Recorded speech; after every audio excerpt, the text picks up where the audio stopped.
बिस्मिल्लाहिर्रहमानिर्रहीम। अस्सलाम वालेकुम viewers, welcome back to Habib pharmacy. उम्मीद है आप सब खैरियत से होंगे।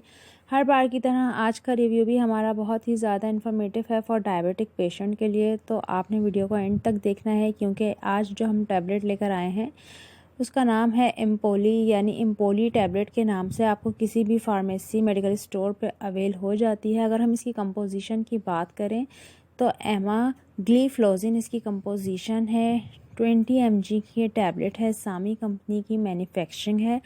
अब हम बात करते हैं कि आपकी बॉडी में किस तरह से वर्क करती है और क्या इसके इफ़ेक्ट हैं। तो ये आपकी बॉडी में it's work in the kidney to prevent absorption of glucose blood sugar. ये आपकी बॉडी में आपकी किडनी में पैदा होने वाले ग्लूकोज को एब्जॉर्ब होने से रोकती है। यानी जब टाइप 2 डायबिटीज़ शुगर के जो पेशेंट हैं, जब उनको टाइप 2 डायबिटीज़ हो जाती है जिसमें उनको इंसुलिन जो है वो उनकी बनना बॉडी में बिल्कुल ख़त्म हो जाती है, तो टाइप 2 डायबिटीज़ में डॉक्टर रिकमेंड करते हैं इम्पोली टैबलेट, क्योंकि ये पेशेंट की बॉडी में होने वाली ब्लड शुगर को कंट्रोल करती है, पेशेंट को शुगर को हाई नहीं होने देती, पेशेंट को हाई शुगर के इफ़ेक्ट से सेव करती है, बचाती है। बहुत ही ज़्यादा इफ़ेक्टिव और बेस्ट टैबलेट है ये फॉर टाइप 2 डायबिटिक पेशेंट्स के लिए।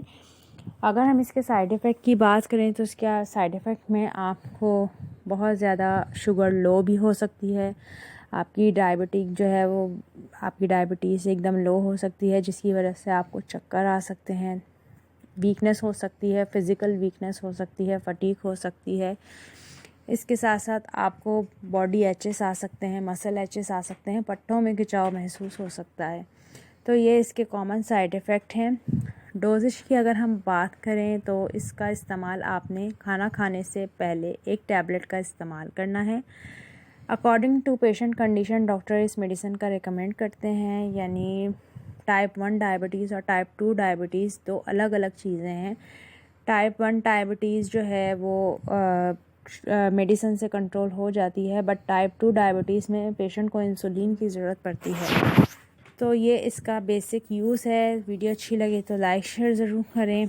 मेडिसिन से रिलेटेड कोई सवाल है तो कमेंट सेक्शन में पूछ लें। फिर से मिलेंगे।